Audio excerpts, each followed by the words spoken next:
있거나 이렇게 내 가족 외에 내 친구의 뭐 부모님 혹은 내 친구의 뭐 할머니 할아버지가 돌아가셔서 나 혼자 이렇게 간 적이 있는 사람. 혼자는 간 적은 없고 혼자 간 적 없고. 부모님이랑 친구 할머니 장례식. 이렇게 보통 부모님들하고 같이 다니지. 혼자 가본 사람은 아직은 없지. 네, 저는 부모님하고도 한 번도 안 가봤어요. 네. 그렇지. 가족 장례식 빼고는. 결혼식은 혼자 이렇게 가본 사람 아직 이번이 처음. 네, 저도. 아마 없을 게 당연해. 왜냐면 지금 너네 또래 중에 이제 돌아갈 만한 연령층인 분들도 많이 없고, 그다음에 결혼할 만한 친구들도 없으니 이제 그런 일들이 주로 어른들, 뭐 부모님의 지인이라든지 이렇게밖에 없겠지. 우리도 루카스가 결혼을 해서 간 거지만 사실 그냥 사회에서는 루카스 같은 사람을 알 방법이 없잖아. 나이 차이도 어느 정도 있고. 그래서 어떻게 보면 되게 특이한 케이스로 내가 방문을 했지. 그래서 이제 조만간 너희는 아마 이제 꽤 많은 결혼식과 조만간이라고 하면 한 5년에서 한 10년쯤 뒤 되겠다. 좀 많이 멀었지만 근데 또 몰라 세상이 어떻게 될지. 또 중간중간 한 번씩 있을 수 있고. 이제 장례식과 결혼식을 꽤 많이 다니게 될 거야. 왜냐하면 지금 이렇게 아무 일 없다는 건 나중에 한꺼번에 터지겠지. 사람의 일이기 때문에. 그래서 언젠가 이렇게 다니게 될 거고, 그 전에 어쨌든 지켜야 될 예절 같은 게 있을 거 아니야. 장례식에서 어떻게 해야 될지, 결혼식에서 뭘 어떻게 해야 될지. 이런 것들을 한 번쯤은 알아두는 게 당황스럽지도 않고, 뭐 그렇다고 뭐 여기서 안다고 연습을 해볼 건 아니지만 그래도 이렇게 하고 가면 되는구나, 내가 더 할 필요는 없구나, 뭐 이 정도 생각을 하고 가는 게 마음이 조금 편할 테니까 그런 얘기를 좀 해보려고 하고, 그 전에 장례식하고 결혼식을 왜 참석해야 되는지 같은 얘기를 좀 해보고 싶었어. 자, 나 왜 참석해야 되냐고 내가 물어보면 어떻게 대답할 수 있어? 축하와 슬픔을 전하기 위해. 왜 축하와 슬픔을 전해야 될까? 좋으니까. 뭐 물론 좋은 거니까 하는 거지. 생각해본 적이 있어? 내가 왜 남의 장례식과 남의 결혼식을 가야 되지? 가야 돼. 그냥 별 생각 없이 가는 거죠. 그치, 별 생각 없이 가지. 다들 가는데 다 빠질 수도 없고. 비슷한 시연이도 별달리 생각해본 건 없고. 그치, 나도 그랬어. 나도 뭐 그렇기는 한데 어느 날 갑자기 그런 생각이 들어. 내가 저 사람 장례식까지 가야 돼? 내가 이 사람 나 별로 안 친한데 얘 결혼식을 내가 왜 가야 되지? 이렇게 애매한 상황들도 많이 생기고, 그런 상황에서 어떻게 판단해야 될지도 몰라. 그리고 좀 더 복잡해지면 축의금을 얼마나 해야 되는지, 조의금을 내가 이 관계에서 얼마나 하는 게 마땅한지, 이런 것들도 이제 점점 애매해져. 근데 진짜 친한 친구한테는 이만큼 했는데 이 사람하고 나 그냥 몇 번 정도 보고 인사한 사이인데 갑자기 나한테 결혼한다고 뭘 보냈네? 야, 이거 가야 돼? 이거 별로 안 친하는데? 근데 또 축하는 해줘야 될 것 같고. 그러면 그래 간다 쳐. 얼마를 줘야 돼? 이런 고민들 분명히 이제 있을 거야. 그래서 근데 그런 고민들이 들 때마다 늘 도돌이표처럼 원론적인 고민이 생겨. 왜 가야 돼 이걸? 난 장례식, 결혼식을 대체 왜 참석해야 될까? 이런 고민들이 생기는 거지. 그 이유를 그래도 알면은 니네가 스스로 기준을 만들 때 행여나 보통 사람들이 만든 기준, 예를 들면 찐친, 고등학교 때부터 친구는 뭐 30만 원, 직장 동료는 뭐 얼마, 그냥 지인, 뭐 옆에 상가 뭐 아는 사람이면 얼마, 이런 걸 정해놓은 게 있거든. 근데 그냥 그 정해놓은 걸 따라도 뭐 문제는 없겠지만 왜 사람들이 그런 걸 정해놓는지, 또 정해놓은 걸 따랐을 때 왜 뭐 부담이 없는지 이를 좀 설명을 해주려고 해. 내가 이제 논어 읽을 때 본 건지 내가 깨달은 건지 기억은 안 나. 근데 아마 본 거라고 나는 생각해. 그러니까 이제 공자가 자기 제자한테 이런 얘기를 해. 어떤 제자가 물어본 거지. 그 어떤 동네 사람이 어머니가 돌아가셨는데 3일 밤낮을 슬피에 울다가 자기도 알아 누웠어. 밥도 못 먹고 그냥 애도만 하다가 그리고 같이 죽었나 하여튼 그랬을 거야. 근데 사람들이 애도하니까 이걸 말리지는 못하고 어쨌든 어떡하면 좋아해 그러다가 그냥 얘는 그냥 자기가 죽을 때까지 애도를 했던 것 같아. 정말 말 그대로 죽을 때까지. 그리고 또 다른 청년은 부모님이 돌아가셨는데 그냥 멍하니 멀뚱멀뚱 있는 거야. 별로 안 슬퍼 보이는 것 같아. 근데 동네 사람들이 보니까 이 불효자야. 어쨌든 효도는 그때도 중요했거든. 부모님에게 뭔가 잘하는 거. 그런데 사람들이 그래서 걔를 막 비난했어. 불효자 자식이라고 막 돌 던지고 비난하다가 결국 또 걔도 아마 죽었을 거야. 이게 아마 공자가 예시를 든 건지 모르겠지만, 자 그러면 이 두 사람 다 어땠을까? 이 두 사람은 어때? 네가 볼 때? 성문이가 볼 때는 두 사람 그 애도하다가 스스로 죽은 사람과 지쳐 죽은 사람과 사람들한테 돌 맞아 죽은 사람 어때? 둘 다 일반적인 케이스는 아니지. 둘 다 아닌 것 같아? 둘 다 응. 약간 적당히를 할 필요가 중간이 없잖아요. 굳이 중간이 없었지. 애도하다 죽으면 도대체 뭔 의미고 그렇다고 애도를 안 하는 건 또 너무 예의가 없지 않나. 그렇지. 그리고 다은이 같은 경우는 그런 모습을 다은이가 보고 문제의식이 생겼어. 뭐를 해줄까? 그러면 룰 같은 거를 만들지 않을까요? 그지. 음. 공자가 했던 게 그거였어. 룰을 만들어준 거야. 그래서 일단 장례 얘기를 했잖아. 장례 3일장, 5일장 이런 얘기 들어본 적 있지? 왜 이 장례 뭐 제사 이런 거는 사실 유교에서 왔다는 얘기 많이 하잖아. 왜 그랬냐면 공자가 그렇게 얘기를 하고 그런 것들이 어떤 식이 된 거야. 예식이 된 거야. 예식. 그럼 어떻게 얘기했을까? 공자는 3일장을 뭐라고 얘기했길래 우리는 예전에 5일장이었대. 그 5일장을 지켜왔을까 사람들이.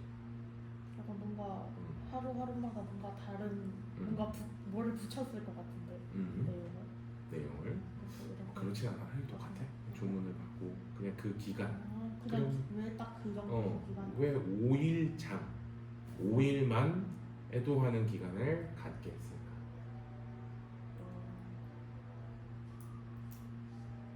그냥 이거 추측해보는 거야. 적당해 보여서? 적당해 보이기도 하고 그다음에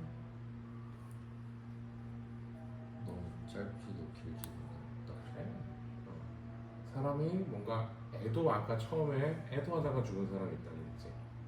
그 사람한테 5일 넘어가서까지 할 필요도 없다 라는 거 정해준 거지. 또 이렇게 무던한 사람들한테 자기가 어떻게 해야 될지 모르겠으면 5일만 애도해라라고 정해준 거야. 그러면 편하지 않을까? 그 애도하다 죽은 사람, 그 다음에 너무 건조하게 있다가 맞아 죽은 사람, 이 사람들은 얘네가 문제였을까? 어떤 인간적인 문제가 있는 거였을까? 우리가 한번 좀 살펴봐 준다면 마음을. 아니지. 아닐 수 있어. 그냥 천성적으로 감정이 이렇게 막 요동치지 않는 사람이 있을 수 있고, 천성적으로 너무 지나친 사람이 있고, 우리는 그거를 요즘은 F와 T로 구분을 하지. 그런데 둘 다 잘못했다는 거야. 그러니까 둘 다 지나치면 안 된다는 게 방금 얘기했잖아. 그거를 이제 공자는 알고 정해준 거야. 지나치게 하지 말자. 애도와 도리에도 범위가 있는 거다. 그러면 자, 아예 하지 말자 그래도 될 법한데 왜 그러진 않았을까?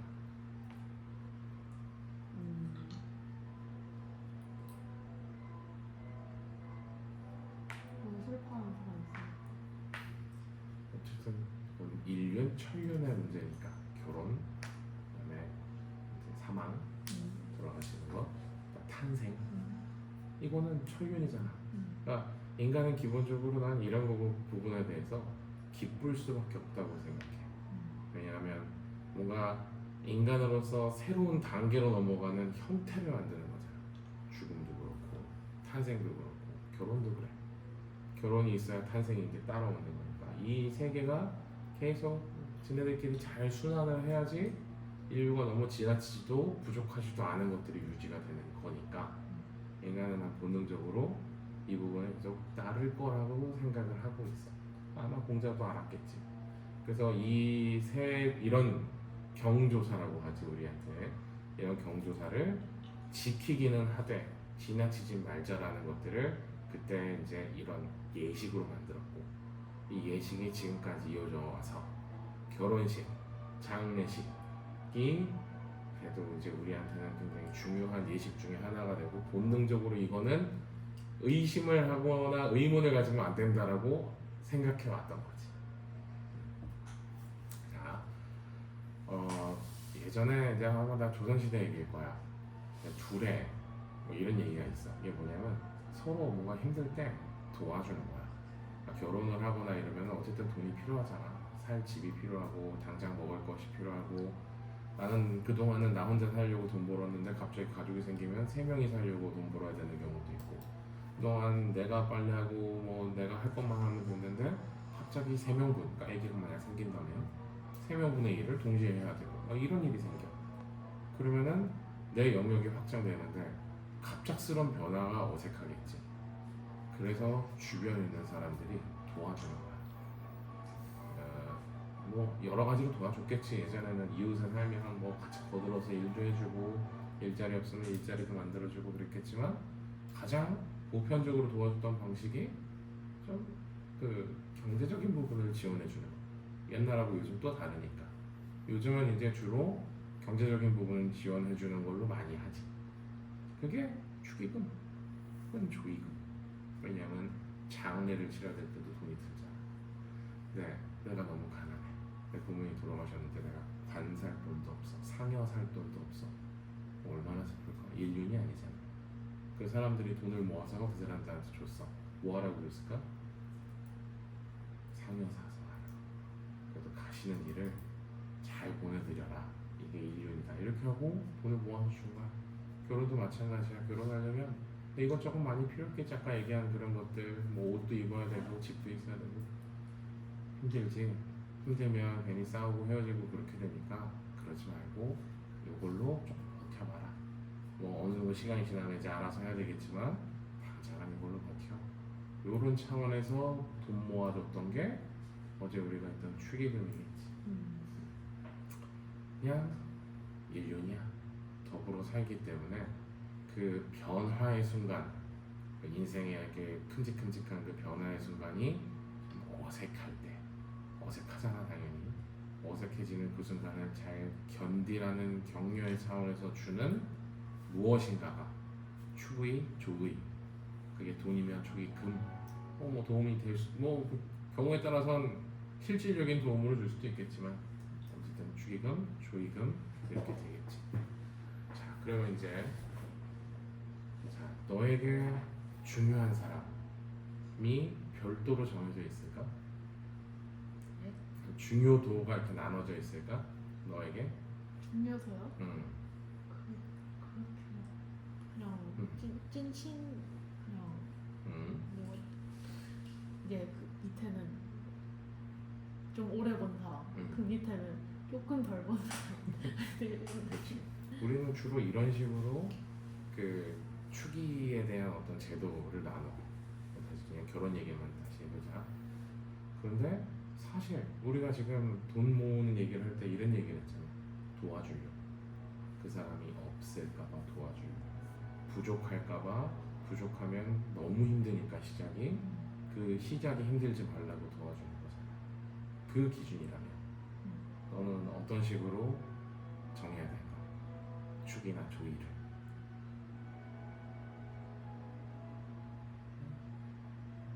무슨 생각인지 알겠어? 어떻게 정할 것 같아? 그럼 필요한 사람들은 더 많이 주는 거. 아무래도 그렇게 돼야 되겠지. 그러니까 엄밀히 따지면 나의 친분 관계 어려워. 이 친분 관계를 얼마나 내가 섬세하게 나눌 수 있겠어? 그런 그거 하나하나 따지다 보면 머리 아프고 그게 룰이 되면 그냥 괜히 복잡해지는 거야. 뭐 사람들은 그렇게 나누는 않지만 그래서 그냥 그대로 따르면 편안은 한데 왜 그런 얘기도 많아. 나는 쟤한테 내 친구라서 뭐 80만 원 보냈는데 내가 결혼할 때는 20만 원밖에 못 받았어. 와, 짜증나. 내가 준 대로 받아야지. 이거는 그 축의금에 대한 개념에 포함될 수 있을 만한 내용일까? 그런 얘기는 들어봤지. 나는 이제 우리가 결혼할 때 친구들끼리 얘기해서 100만 원씩 주자, 서로 100만 원씩 주자 그랬는데 지금 결혼하자마자 나한테 돌아온 돈이 20만 원밖에 안 돼. 내가 왠지 손해 보고 속은 거 같고 친구 이제 절연할 거라고 막 이런 얘기들이 있어. 이럴 때 그럼 우리는 단지 내가 준 것을 도로 주지 않은 개를 원망하는 게 맞을까? 아니면은 뭘 해야지 마땅한 상황이야? 아니, 뭘 살펴봐야 될까? 그 사람의 상황, 경제적인 상황까지 고려해야 되지 않을까요? 나를 도와줄 수 있는 사람인가? 음. 또 내가 도움이 또 필요할 때 결혼을 할 때 너무 가난한 애야. 그래서 정말 축의금이랑 딱 줬는데 17,500원 막 이렇게 넣어줬어. 근데 우리 그 어제 먹었던 뷔페 있잖아. 보통 그 예식장에서 단가를 잡는데 한 4만 원 꼴해. 안 나오잖아. 밥값도 안 낸 거야. 그럼 원망해야 될까? 왜? 자기 사정이 있으니까 어쩔 수 없다고 이해를 하지. 뭐 17,500원은 예식을 해서 어디서 돈 짤 같은 거야. 근데 돈이 누가 봐도 많은 줄 아는데 그렇게 냈으면 좀 웃기긴 하지만 그냥 내가 봤을 때뭐 예를 들면 공시생이야. 공시생이고 자기 용돈 하는 것도 너무 힘들고 여기까지 버스 타고 오는데 고속버스 타고 와가지고 몇만 원 내고 버스비로 와서 얼굴 보고 그냥 가려고 하는데 아니 밥값도 안 내고 여기서 밥을 먹겠다고 이런 생각을 해야 할까? 그치? 이렇게 얘기하면 말도 안 되는 일이지. 인간으로서 도리를 안 하는 거 같지. 그래도 사실 난 그걸 좀 이해했으면 좋겠어. 요즘 그렇지 않거든. 그러니까 요즘은 뭐 어떻게 보면 경제적 그러니까 숫자로 보면은 맞을 거야. 내가 준 만큼 받아야 된다.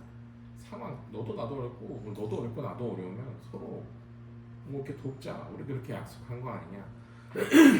그러면은 그렇게 준 대로 받고 이런 것들이 맞을 수는 있겠으나 우리가 더 뭔가 그렇게 어그러지는 상황이 생겼을 때 원망하고 짜증내거나 그럴 게 아니라 한번 좀 더 살펴보자는 얘기를 해보고 싶었어. 그 사람의 상황이 어떤지 또 나의 상황이 어떤지 내가 여유 있으면 안 받아도 돼. 오히려 나를 축하해주러 온 사람에게 내가 베풀 수도 있는 거야. 이런 관점, 축하를 하고 받는 자리의 중요성이란 것 정도만 분명하게 안다면 어떤 뭐 그런 축의금 액수에 대한 그런 문제는 그렇게 중요하지 않을 수도 있어. 그렇다고 축의금 대충 내고 뭐 그러라는 얘기는 아니야. 내가 봐서 누군가 결혼을 해. 만약에 니네 동창 친구야. 이제 몇 살이지? 인서 정도로 하자. 미성년자니까 몇 살이지 인서가? 저 21. 21 친구가 갑자기 결혼을 한대. 애가 갑자기 생겼대. 내 남편이 그냥 알바만 하고 있는 비슷한 또래야. 근데 네가 여유가 좀 있어. 걔가 나 뭐 벌써 결혼한 거 너무 무서워 막 이러고 있어. 근데 애가 생겨서 어쩔 수 없이 해야 되겠대. 근데 주변에 도와줄 사람이 없어. 부모님 안 계시고 막 이래. 예를 드는 거야. 마음이 어때? 너무 신경 쓰이겠다. 네가 항상 도와줄 수 있으면 도와주겠지. 우리는 그런 걸 해보았으면 좋겠어. 만약에 나는 내 친구들 범위에서는 10만 원만 할 거야. 그러면 걔한테 너는 10만 원밖에 못 주겠지만 근데 얘 상황, 얘 입장, 얘가 필요한 도움 이런 것들이 내 마음에 들어오면 물론 내가 가능한 범위 안에서 해야 되겠지. 또 그것도 지나치면 안 돼. 일단은 제일 중요한 건 지나치지 말자인 거거든. 혼자 처음에 얘기했듯이 나도 내가 지나치면 안 돼. 내가 해줄 수 있는 범위에서 할 수 있는 최대한으로 걔를 도와준다면 그게 더 맞는 게 아닐까. 그리고 내가 만약에 시원이가 지금 맨날 용돈 받으면서 그냥 이렇게 지내. 맨날 수중에 있는 돈 한 2만 원, 3만 원이야. 근데 갑자기 부자 친구가 한 명 있는데 결혼한대. 거기서 잘 만나서 갑자기 결혼을 하겠대. 너보고 와서 하래. 이러면서 막 이런 얘기했어. 야 친구들끼리 그래도 축의금을 한 30만 원씩 해야지 우리가 절친이잖아. 막 이렇게 얘기했어. 근데 네가 가지고 있는 3만 원밖에 없어. 어떻게 30만 원을 어떻게든 마련을 해야 될까? 그럼 넌 뭘 할 수 있을까?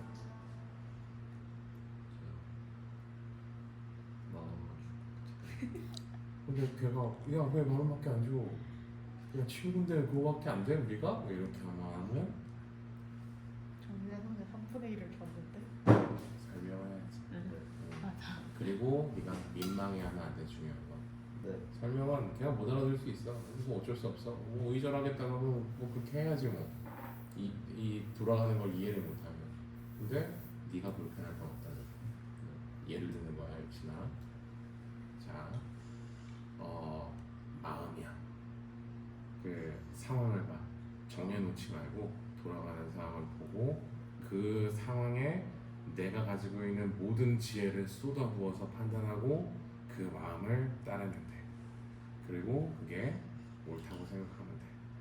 이 마음을 어떻게 따라낼지 모르겠으면 같이 여기서 얘기해보자. 그러면 좀 더 구체적인 그 마음을 정리할 수 있는 방법이 나오겠지.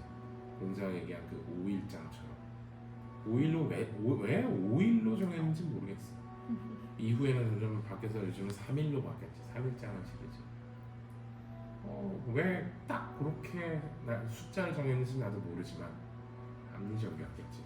모두가 납득하고 이해할 만한 합리적인 이유가 있겠지. 그 정도 범위 내에서 우리가 서로 이런 얘기를 할 수 있지 않을까? 그 합리적인 것 범위 내에서 너네들이 이제 축의금 낼 일, 또 조의금 낼 일 많을 거야. 이런 걸 할 때마다 이런 생각을 좀 먼저 했으면 좋겠어. 정해진 게 아니라 내 마음에 따른다. 그리고 나는 언제나 내 마음은 배려한다. 그들을 위해서 일단 내가 할 수 있는 최선의 배려를 다하고 내 마음을 다해보겠다. 이런 마음만 있으면 평화로울 것 같아. 니네 스스로의 마음들이. 한번 이런 얘기를 해주고 싶었어.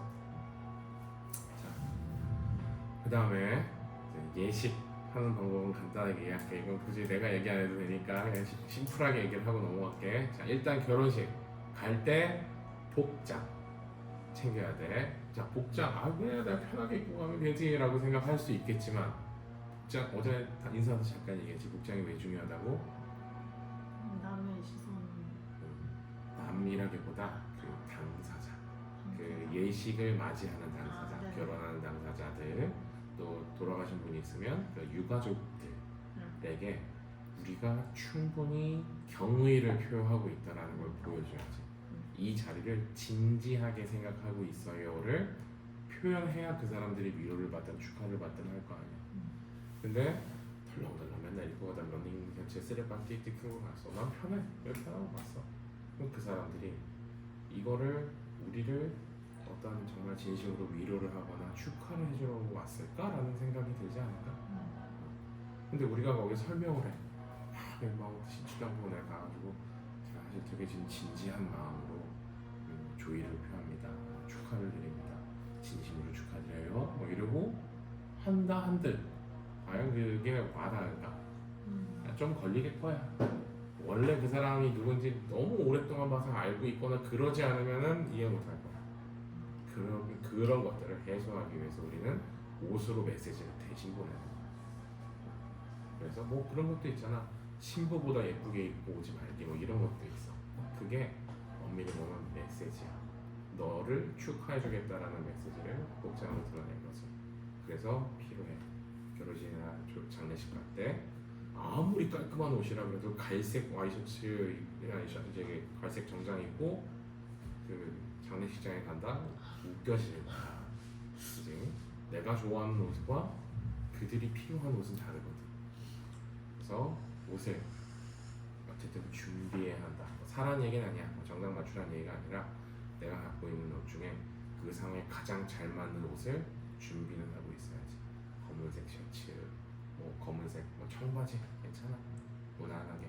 근데 어쨌든 그 조이의 메시지를 담은 그 분명한 것들은 챙기고 있으면 도움이 될 거야. 알겠지? 그리고 자 이제 뭐 축의금 얘기는 했으니까 근데 보통은 가면 그래. 그냥 결혼식을 가면은 일단은 축의금을 주지. 그리고 식권을 받아. 식권을 받을 필요 없는 사람은 선물도 준대. 어쨌든 받고 그냥 그걸로 밥을 먹으면 돼. 근데 식장마다 달라. 그리고 앞으로 점점 결혼식도 좀 바뀔 거야. 그래서 결혼식에 정해진 룰은 없어. 지금 예식 그 문화, 이 상업적인 예식 문화가 만들어낸 형태 중에 하나일 뿐이지 꼭 그렇게 해야 되는 건 아니야. 밥을 비싸게 준비해야 되고 이런 건 아니야.